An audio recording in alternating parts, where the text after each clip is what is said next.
Everybody knows by now that Matt Gaetz got tipped off that CNN was going to publish a report that further exposed more of his sexual felonies. Now, Matt Gaetz did exactly what every innocent man would do. He said, I'm going to pull my name from the nomination to the Attorney General's job and then get the fuck out of Dodge. He didn't say that last part. In fact, what he said was, I don't want to be a distraction to the new administration. Really, motherfucker? You have been nothing but a distraction for everybody since you got into Congress. You're all about yourself. You're a little narcissistic yourself, and to suggest you don't want to be a distraction, motherfucker, please. Well, anyway, right after that, CNN did publish a report, and apparently, Matt Gaetz didn't have just one illegal dalliance with an underage girl. Apparently he had two, and there's some other things in there. So Matt's in a world of trouble right now as more and more of this stuff gets released.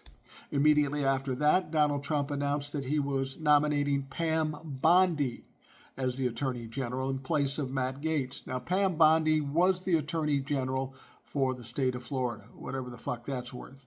But she was also a defense attorney for Donald Trump.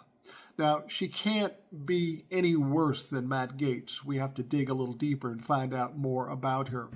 But, this whole situation is kind of interesting. After Donald Trump won this election, everybody was saying, what do we do next? And that's a good question. Most people don't have an answer for it. But there's always some kind of angle. We've done everything we can in the courts. We've done everything we can politically, but it always gets delayed or shit on or whatever. So we have to look at this a little different. We're in a different position. We're on the defensive, but we should be on the offensive. When you look at going to war, and that's basically what this is, you can do the standard traditional war, or you can go for guerrilla warfare. Remember back in the revolutionary times, the Brits came over and fought the Americans. They're in trees, they're crawling through ditches and doing all kinds of stuff, and it threw those people off. That's kind of what we have to do here now, and what happened to Matt Gaetz is a perfect example of it. Instead of going through the normal processes, we need to take them out one by one. Matt Gaetz gets exposed for the shit he's done. He resigns from Congress, and then he takes his name out of competition for the Attorney General's job. So right at this moment, Matt Gaetz isn't worth anything. He has no power at all. He's done. Now, if we do that to Donald Trump when Jack Smith comes out and all the other people involved, maybe we can do this from the inside in more guerrilla warfare. Got to do something, and we've got to go outside the box. We can't do what we've been doing because it hasn't fucking worked. Now, I will say there is potential for Matt Gaetz to rear his ugly head again. He maybe ultimately could run for his seat in Congress again, but I doubt that's going to happen. He could run for the governorship of the state of Florida. Ron DeSantis is out of time here pretty soon. And here's the one that could be scary, and I just don't think it will happen.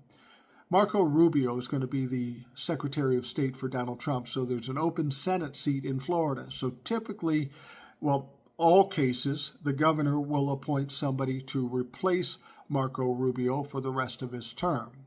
And since he's a Republican, he's going to appoint a Republican, and theoretically, he could appoint Matt Gaetz. But here's the thing. All this bad shit, it's got to keep coming out. We've got to know the entire story. We've got to know what exactly happened. And when the truth is finally revealed, nobody's going to want to touch this motherfucker, and at least that's one down.